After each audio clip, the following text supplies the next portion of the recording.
Hello, welcome back to Shock's Talks. I'm Shakti, and today we're going to take a deep dive into the Jacob Barber interview. I took 12 pages of notes. This was almost a 3-hour long interview, and I'm hoping to give you a breakdown of some of the important things that I heard in less than an hour. So let's get right into it. This started off, and this is linked below. It's the Ross Coulthart News Nation interview with Jacob Barber. This is the whistleblower who came forward with information about the egg-shaped UAP, but there was so much more than that in this interview. So he began by explaining to us that he did speak with Congress and also that he is constrained by his Dopser. So these are two important pieces of information for us. He was in a skiff with Congress, which is a sensitive, compartmented information facility. He talked about how they had lots of questions. It was a great conversation and a lot of information was shared. It went much longer than anyone expected. And then the DOPSR, for those of us who can't remember, this is the Defense Office of Pre-Publication and Security Review. So these DOPSers, they make it so that the whistleblowers can't say everything because they can't spill important information that could end up being like compromising to national security and things like that. And so he has to be very careful about what he says, but he was able to say more to Congress. So those are the important pieces of the puzzle for us to keep in mind. And then he kind of goes into his history, which is very fascinating. And it really sounds so much like a sci-fi movie or some kind of action adventure movie. So it's pretty crazy, but I'm going to try to summarize some of what I learned as he went through his background. So basically, his Air Force training started around age 17. He ended up in this pipeline with specialized training where he was kind of persuaded to become an airplane mechanic, but everybody who was working with him knew that that was going to be his cover story in a way. And during that time, while he's really working and learning to do that work, he's also doing all these clubs, they called it. And the clubs are like, survival skills, parachute, scuba, weapons training, pilot training. He took Spanish, entrepreneurship, and also had some sharpshooter achievements. Now, all of these things come into play later because these sort of like off-record trainings end up becoming really important in terms of the secret stuff that he's doing under the cover of his regular airplane mechanic job title. Then he ends up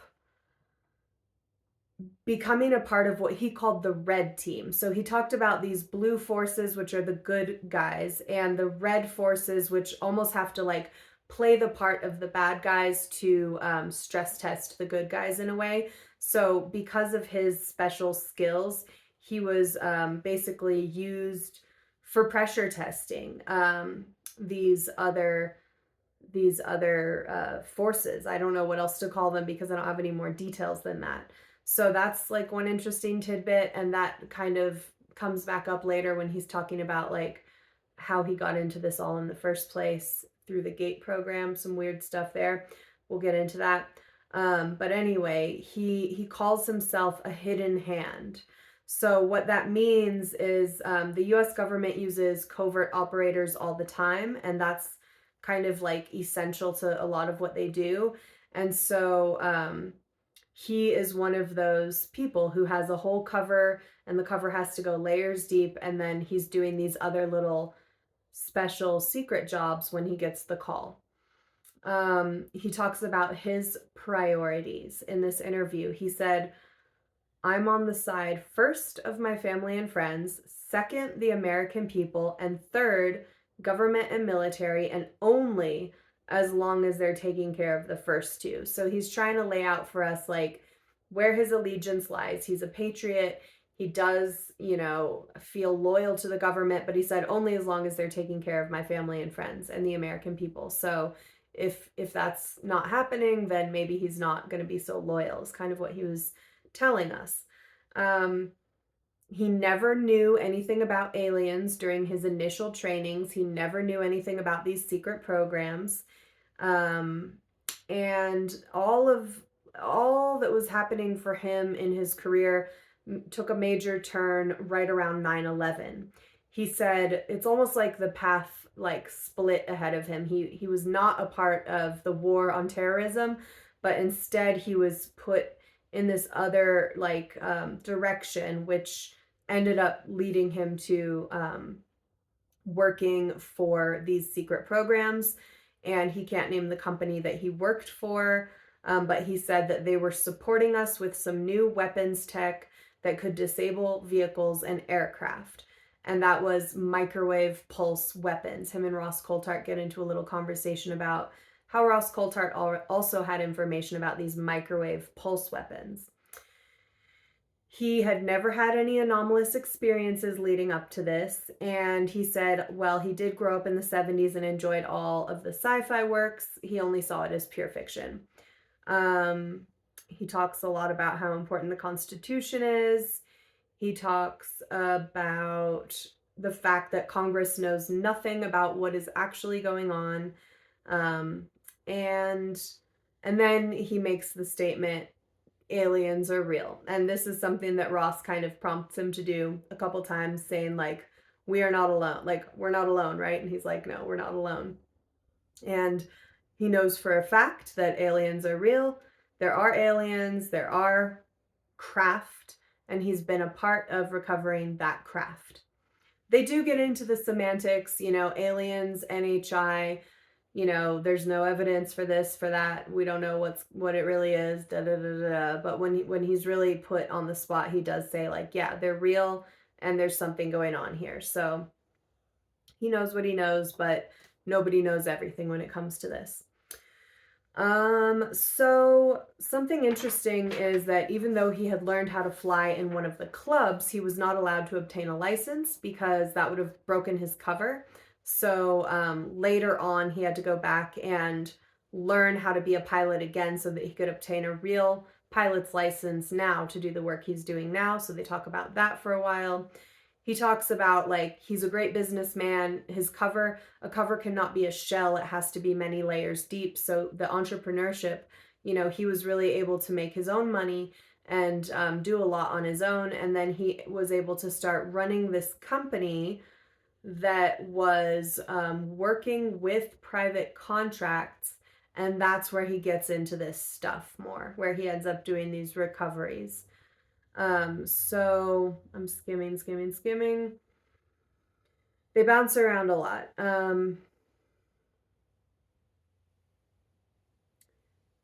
All right, so he was setting up his cover businesses to pursue government contracts.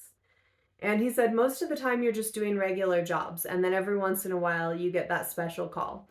And he was a helicopter operator, so his company provided a number of services to the Department of the Interior and the DOI. So working mostly with the US, doing things like firefighting, long haul, short haul, working for the Bureau of Indian Affairs. Basically anything a helicopter can do, they were put to task on. And a lot of this work was taking place on a place he called the Range. And he doesn't say where it is, but he talks a lot about the Range. The Range is a place where the US and its private partners are testing weapons. And they're also testing the resilience of craft to weapons. So basically, it sounds like they're blowing up a lot of stuff on this Range. And his main job is just security and transportation. So he's in and out of this place called the Range. And he said he saw all kinds of interesting things. And he talks a lot about how advanced our tech is and how really like almost anomalous it may seem to those who are not used to it. But because of his work there, he became very familiar with the really interesting tech that is man-made and made in the US. He can't really talk about the details of it, but some of it does display some very strange characteristics that could almost seem anomalous to people that weren't familiar with it.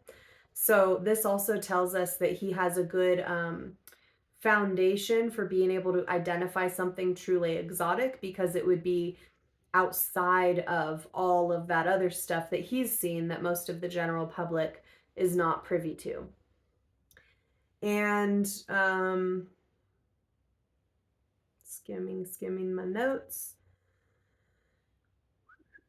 Okay, so in addition to this tech that he was observing that was man-made or human-made, there was also some strange other stuff going on that he would see, including transmedium objects. And he said things would come from the ground, from the earth, a ridge, a mountain, or, they could pass through a mountain or a ridge. So he does make the distinction that this is the visual information, this is the visual understanding of what you're seeing. Was it human tech or alien tech? He's not sure, but that was some of the weirdest stuff that he saw on the range. And that is in alignment with many other reports of UAP or UFO that come in and out of mountain ranges, these transmedium objects. So he wasn't able to say what those things, where they were from or who made them, but he did observe them on this place called the Range, which is very interesting. And then he said, then he starts talking about the thing that they recovered, the first thing he saw that was non-human tech, and that was the egg. So if you watch the short interview or all the clips, that's what you're going to be hearing about, is this egg. And he said he was within 150 feet of this object, and it was the size of an SUV, pearly white, metallic. And that was the first strange thing. And then he talks about some other stories. So just on this egg really quick, because a lot of people are saying, like, it's not that interesting, the video, you can't really tell what it is, da da da. He promises here that he has since captured these eggs flying on video with sensor data, and he's basically, like, this whole interview, he keeps telling us that, like, he has formed this private company, it's going to work with the government, it's going to employ everything that he learned in his secret work, but in an open and transparent way, and that their goal in the next year is to continue to capture more video and sensor data and evidence. And he also believes that they will be able to really figure out what's going on. So we'll get into the details of that again a little bit later as I go through these notes, but that's kind of generally what this all, like, is leading us towards. Like, this interview isn't the end. We're going to potentially see a lot more from him and all the people that he's working with. He talks a lot about his these clearances that he had that were top secret, because he was, like, super top secret, but also, couldn't really be on the record. His clearances, he said, would follow him like a shadow. So if he needed it, they would just give it to him. He would have a super high clearance, and then it would be basically taken away, and he would get it again as needed, depending on the job he was doing. One of the jobs that he needed to do was recovering what they called HVTs, or high value targets.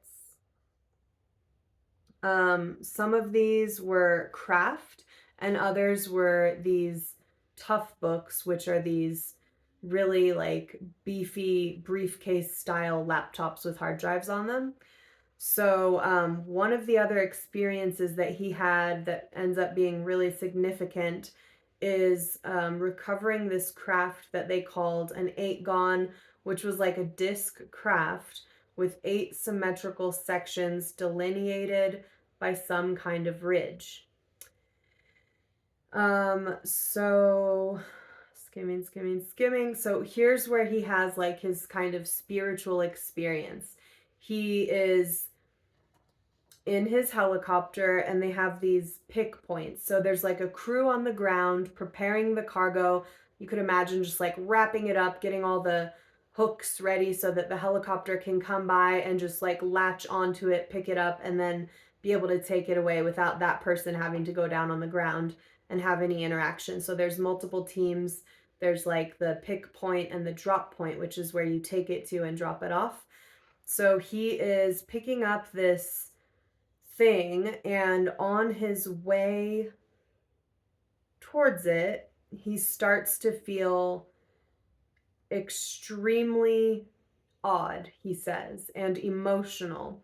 And the closer he gets, the more the emotion overwhelms him.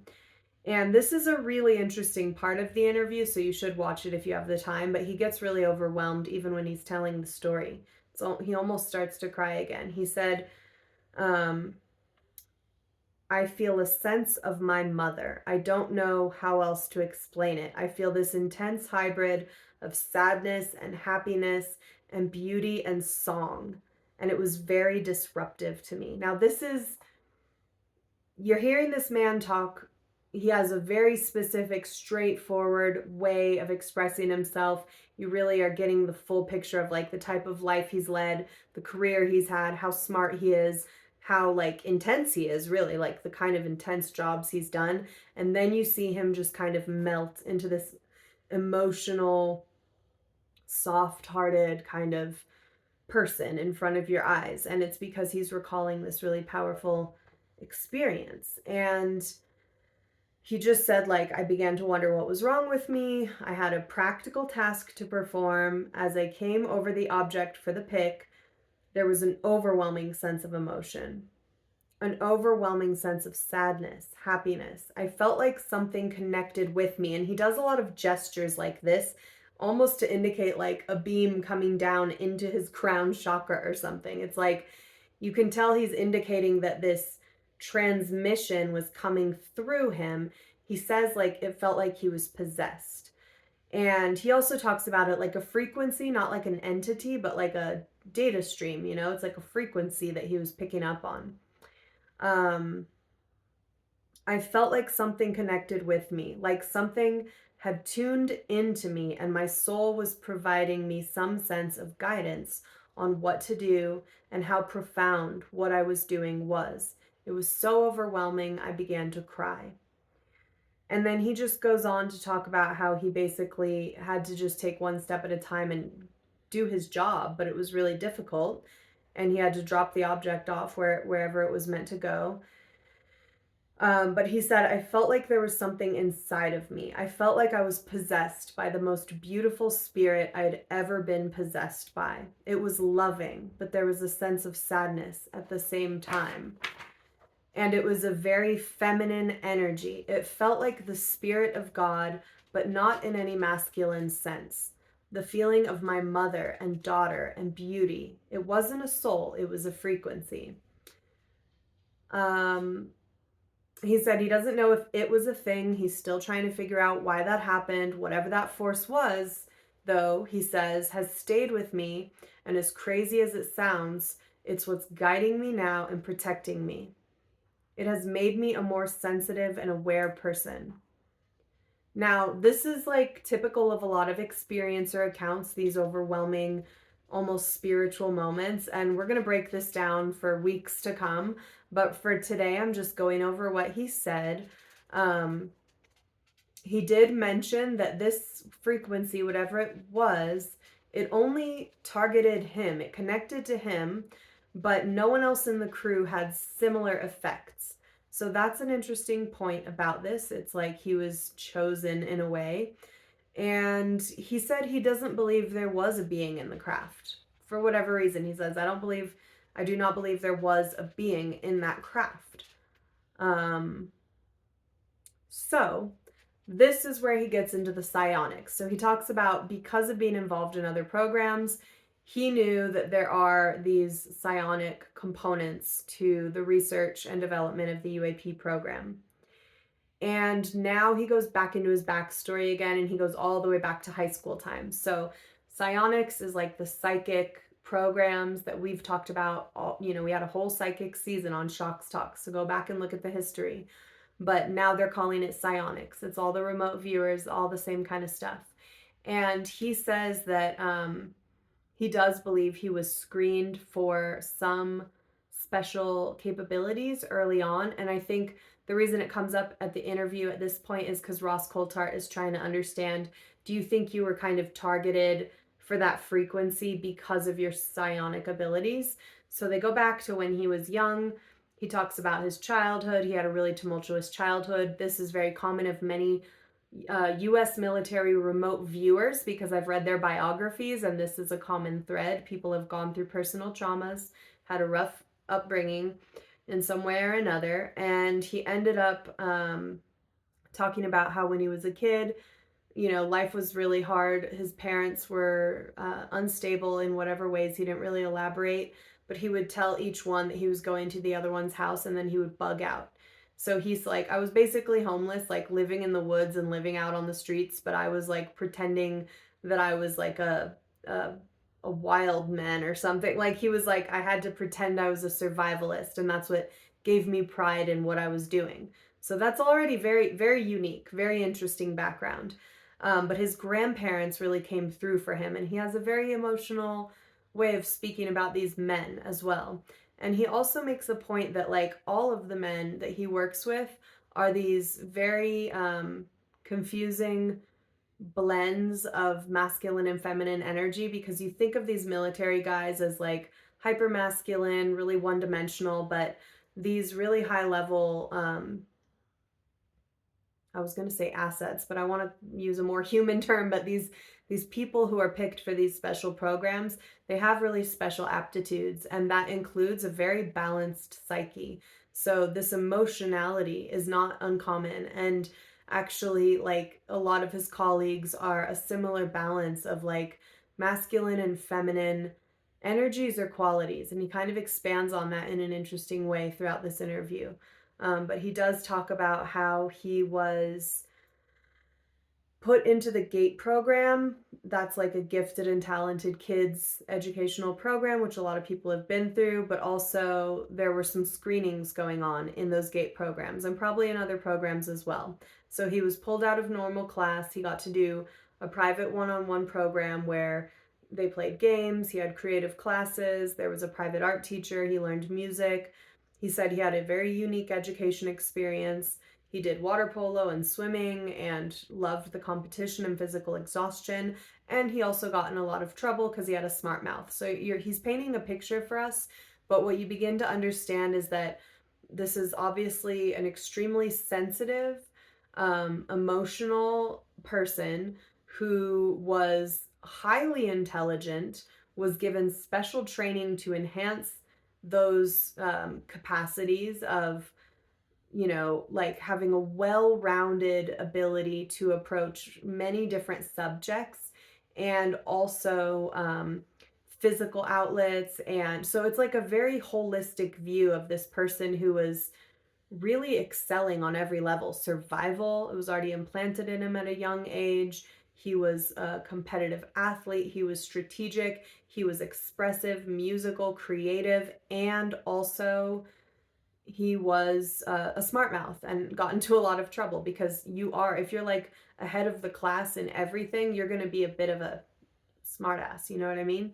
So this is the kind of person we're dealing with here. And then at some point, because he was getting into so much trouble, the grandparents intervened. They started researching military programs, and then they sent him to this office in UCLA where they began testing him. Now, the testing was physical, psychological, and creative, and he was tested for psychic abilities. He tells us this here in this interview. He says, "Yes, I was tested for psychic abilities," and the GATE program was used as a screening and testing for other people.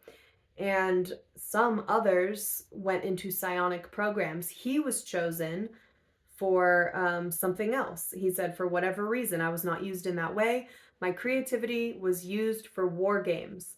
What I used as intuition on the more far outside, that might be something that looks like telepathy or telekinesis, but in his version of it, it was extreme intuition, which made him really good in combination with his creativity to do this red team work that he talked about earlier in the interview. So, as a red team expert, those were the tools I would deploy. Intuition and precognition, yes. I have a keen ability to make good decisions, and I find comfort in chaos. So we're getting more of a gist of an understanding of what kind of person this is. And he also says there are many of his colleagues that are similar, many left-handed, many artists, many are good illustrators and musicians. He says they're all these contradictory mishmashes of qualities, like I mentioned before. He described them as peaceful warriors, sensitive savages, and dead serious goofballs. A dichotomy between feminine and masculine at the extremes. So this is just very interesting because I've met people like this and they're so compelling. They're so unique to me, especially like when you see these big, tall, strong, military type men, but they embody this gentle, soft, like I don't know how else to describe it, but I've encountered exactly what he's talking about. So this part really rang true for me and I thought it was very interesting. Um so he again, they're going off on a lot of tangents here, but they do talk about um basically back to the experience that overwhelmed him. He was like, yeah, I couldn't tell anybody about what was going on. What am I going to say? I was connected to a goddess and she was making me cry. He's like, no, I'm very pragmatic. I have all these responsibilities. Like I'm used to just functioning even though, doing my job, getting these things done, even though I do have this emotional side. I just have to like deal with it basically. Um and then he talks about the psionic summoning of the craft. So basically this other branch of special creative talented people that, ended up getting streamed off into a different pipeline, they end up becoming the psionic assets. And part of what they're doing with these programs is they're using this meditative state to call in craft. And what they're doing is they're connecting their consciousness to the craft. What they talk about in this interview is that the craft is what's conscious, and often the inhabitants are like almost like these meat puppets, like these robots that aren't even as conscious as the craft itself, which is very different from what we're used to. But when it comes to connecting to the craft, these psionic assets have been able to call them in to the range or other places, and then different tests will be done. And sometimes, like, they'll try to shoot them down or use these microwave pulse weapons on them. And they have learned that sometimes if a psionic asset is connected to a craft while that craft is being attacked, that there's harm done to the psionic asset. So there's some component of consciousness being connected here and impacted by once it merges with this craft. It's like then it can also be damaged. So that was one of those big bomb drops where it's like he just says this and then keeps moving, but you're like, whoa, that's crazy. Because how did they find that out? They found that out because they really are hurting people at some point or another. So that strikes me as like important for us to think about. Um, basically, the psionic people, they come from all over, outside of the US and in. So they talk about how indigenous communities tend to have enhanced psychic abilities. People from other countries and cultures, third world countries, where there's less of a stigma around this stuff, and children. He also talked about how there's recruitment that happens in Native communities and in other countries. And this is pretty crazy because then Ross Coulthart is like, are these people okay? Like, are they enjoying what they're doing? And he's like, yeah, they're really well taken care of, and they're basically basking in this divine, glorious energy every time they make this connection. So it feels really good and positive. But I mean, I said I wasn't going to comment on this, but I am skeptical of all that. I'm kind of like, whoa, that seems, I'm sure there's a lot more going on than just that. But for the most part, he really wanted to make the point that from his perspective, the psionic assets are doing a job that they take pride in, that they feel good about, and they are well taken care of. So that's what he's saying. He also mentioned that it was fun learning about making a mental, spiritual connection to technology. And he also they talked about like the ontological shock of all of this. And he said, you know what? I don't think it is going to be ontological shock for anyone when they start to learn more about all that's going on. I think it's going to be ontological relief. And I loved that he said that, because that's another thing that I feel like, you know what, you're right. He said, for me, when I learned about all this, it was such a relief because it validated what I knew as a kid and what I always hoped would be true. Telepathy, telekinesis, these powers, these abilities. It's like we know that we should be able to do these things, and it's more weird that we are told that we can't. And so when people say, oh, we can't have disclosure, we can't, the people aren't ready to know all these things, it's too weird, it'll shock them and they'll go into ontological shock. It's like, maybe we need to drop that and start saying, no, we're going to go into ontological relief, because we need to know the truth. We already know it. We need it to be validated. So I loved that he said that. And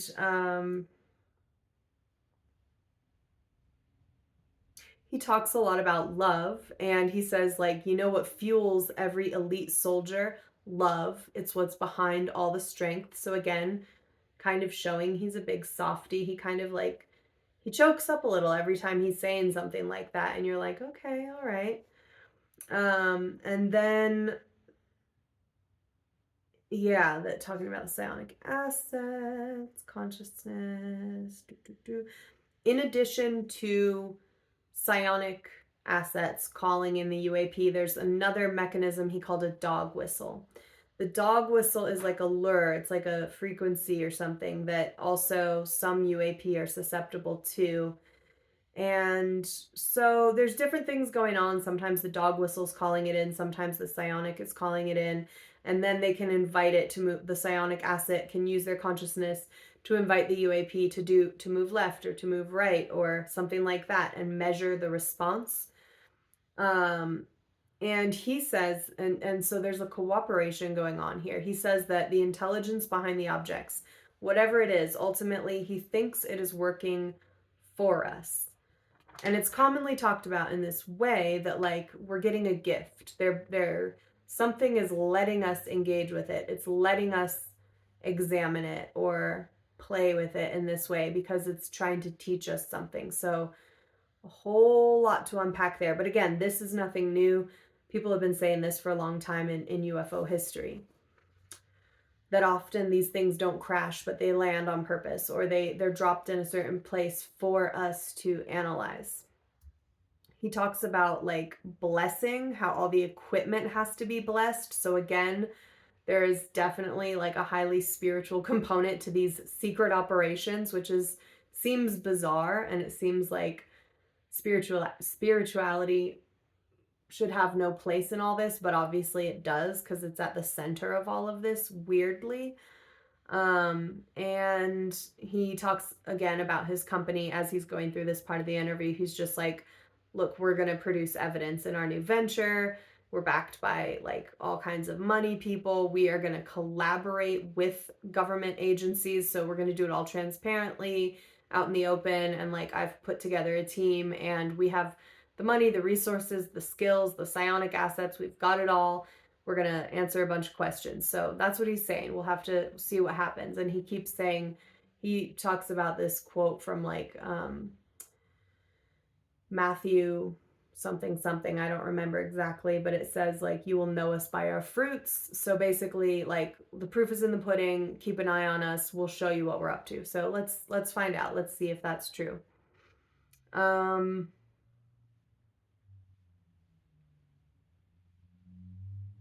All right, so on the spiritual part of it all,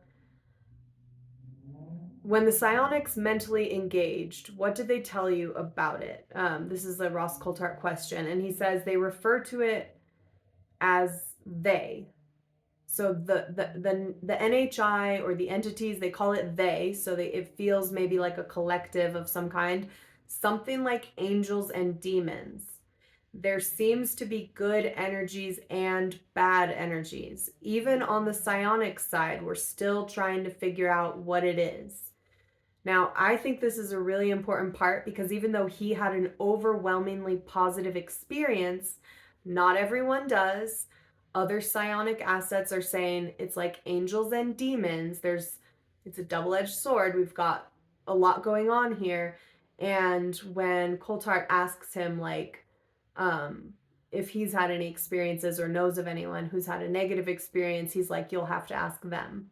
So he's really in his lane with his own connection. It's all positive. He feels really energized by that, you can tell. But there's more to the story than just that. And this is why we have to keep the history in mind. We have to really look at the big picture. And just remember, even Jake Barber is saying it's like an angels and demons situation according to the psionics. So I want to talk more about that later too, because there's some really important things we need to think about when we're connecting with non-physical intelligences of any kind. And Tom Campbell has some good practical tips around this, and I'm going to expand on all of this in a future episode. When they talk about the biological entities, it's interesting. Again, like I said, they're not necessarily conscious. He calls them like soft tissued drones or lab meat that was programmed. But while the biological cargo is not conscious, consciousness itself is how you pilot the craft. So, weird flip of reality here, different from what we're used to. And he says again that the intelligence behind the craft seems benevolent and loving. He says if you want to connect with it, if you want to see stuff in the sky, you need to be channeling a loving energy.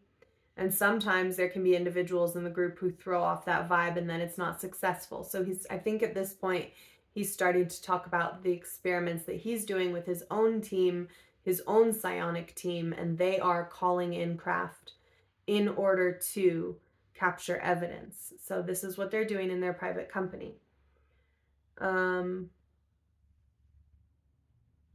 They say again, we are not alone. And also, of course, this is not just the US.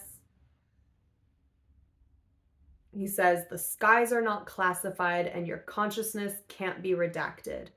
So they're really making the point here over and over again that what we're dealing with, it goes far beyond, our little powers that be. Consciousness they can't control that. And they can't control the skies. And so he's like, we're going to do this ourselves because we can't be waiting around for the government. So like, watch me do everything that needs to be done. And we'll see how it goes.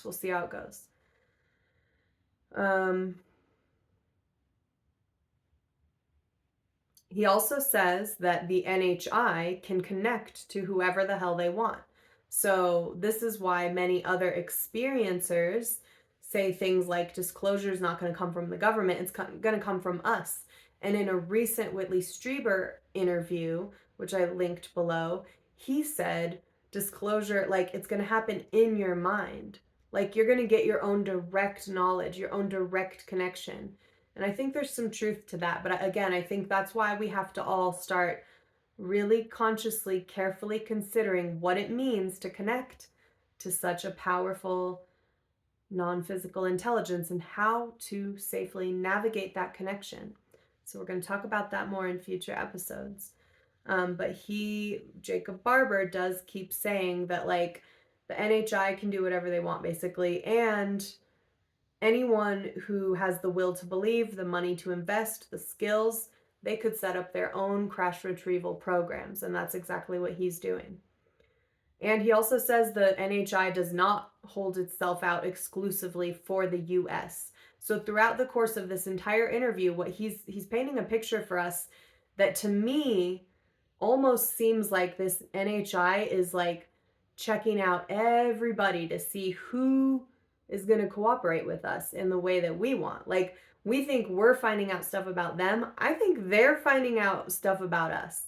But again, that's my personal commentary, but there's a lot of evidence in this interview, if it's true, that would support this theory that they are sussing us out all around the world at many different levels. And yes, they don't need to just talk to the government. They can talk directly to you if they want to.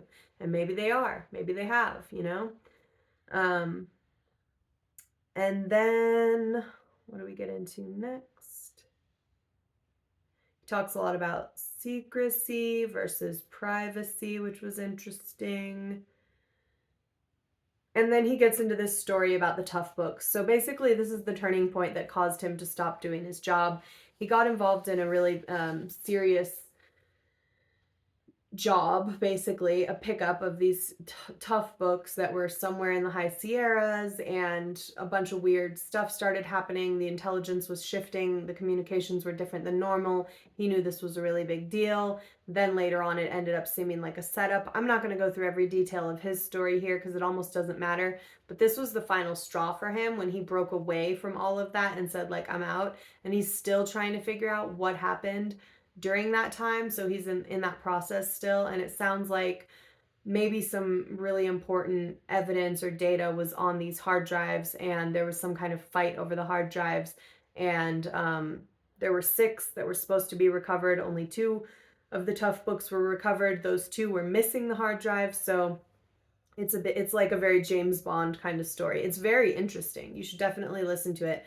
But basically, in the end, like, shots were fired. It looked like something scary had happened. He basically got his team out and was just like, I'm out of here. I'm done with this. I'm not doing this work anymore. And this is where he started kind of like making his way into this new level of what he's trying to do. So he does talk about people being hurt or killed in these programs, and like, whatever's going on here, yes, there's some really serious stuff going on. Yes, people are compromised. It's dangerous. Agencies are compromised. There's a lot of really confusing, layered things going on. And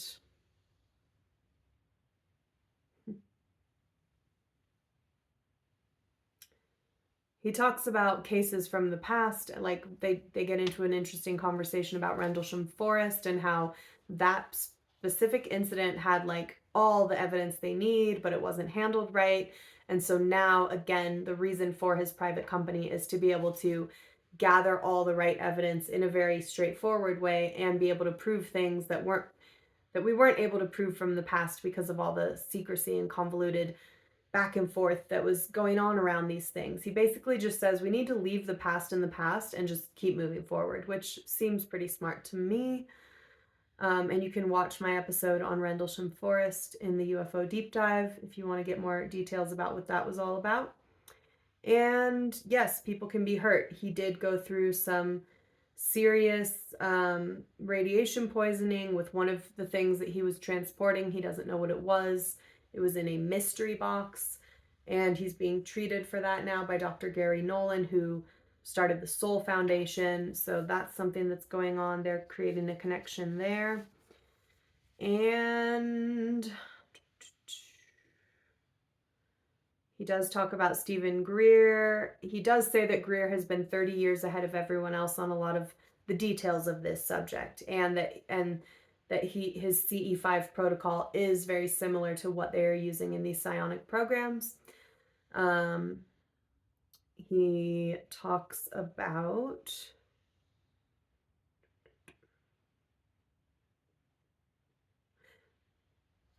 about how these secret programs are actually generally really well run and not necessarily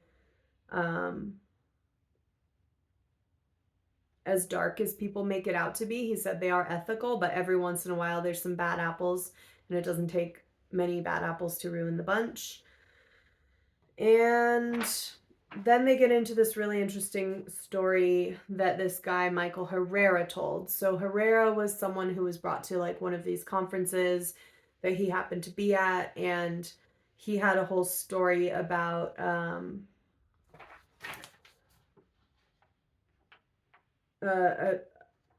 an incident that occurred in Indonesia where psionics were being recruited. So people were being recruited. They were voluntarily going, apparently. And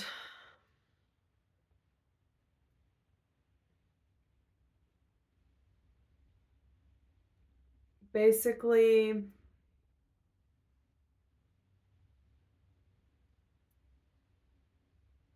this Michael Herrera guy saw something weird going on that he kind of freaked out about. And it was in Jake Barber's eyes, it sounded like part of this program. So it's kind of like he's meeting all these different people now that had different functions within the programs or had different encounters with like some of these strange happenings, and he's starting to piece together these different pieces of the puzzle. I don't want to I took so many notes. I don't want to retell that whole story, so you have to listen to the interview for that part. And okay, there towards the end they talked about a gathering that happened recently at Esalen where the world's leading frontier scientists in a variety of fields, they were all brought together. There were high net worth individuals there in the billions, people who were extremely open-minded, and they had a big demonstration of like telekinesis and telepathy. You know, I did that episode called Seeing Without Eyes. Go back and listen to that. He talks about how those kids from Germany did the Seeing Without Eyes demonstrations at this gathering, and his team did a demonstration of their psionic abilities, which Ross Coulthart observed and said was amazing, where they called in UAP and everyone could see it. Again, one of these major things that they're just like, yeah, that was incredible. And then they keep talking. So, boom, that was like a big bomb drop. Like, whoa, you guys did a demonstration of what you could do, and it was successful, and everybody at this gathering saw the UAP in the air. That's crazy. So basically it's like all that's going on right now with the telepathy tapes, with the Seeing Without Eyes kids, with Tom Campbell's consciousness theory, with everything I've been talking about on this channel. Everybody's bringing it all together. They're all starting to realize, oh my God, this is about consciousness. This is about all the functions of consciousness. This is about the nature of reality. This is all crisscrossing here, and we've got to figure this out. Bring all the money people, bring all the top scientists. Let's figure this thing out. Let's change our paradigm. Let's create a collective new way of understanding the nature of reality. So this is the most exciting part to me. And he talks again about how he feels safe because he feels guided by this energy that he connected to. And he talks about how we can't really just like blow up all the structures and the powers that be. He really is, he says, like, you know, the government is good, the Constitution is good. We just need to get the right people in the right positions. Because when you have the wrong person in a position of power, that's when things are weird. So he's really, his personal perspective is more about like using the systems we have to move forward instead of trying to dismantle and recreate everything, but just do it more consciously. And also that we need to stop battling for limited resources, and some of what's going on with this secret tech could be major solutions to some of the resource problems that we have on Earth. And that's a big part of it, and everybody needs to know. They talk about like the 0 point energy. So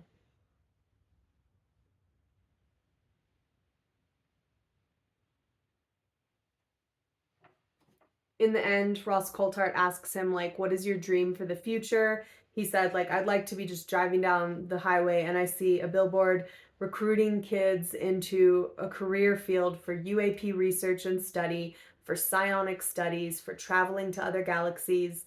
That's what I want to see in the future, and he thinks that we will, and that was cool. And he said the suppressing of this secret is the suppressing of spiritual knowledge. Again, Shocks Talks, we've got it all. We've been covering this. We as in me. I've been covering this, you guys. Like, he's saying the same thing. And then they get into a little conversation about weaponizing consciousness, which is like a whole other can of worms that we would have to really get into later. And he is aware of underground bases. He has visited them. And he says, I believe that the US government is going to use me and my team as a peaceful path to disclosure. We are going to answer all the questions. What are the craft? How do they operate? Who is operating them? And where do they come from? We should be able to answer all those questions in the next 12 months. All right. Let's see what happens.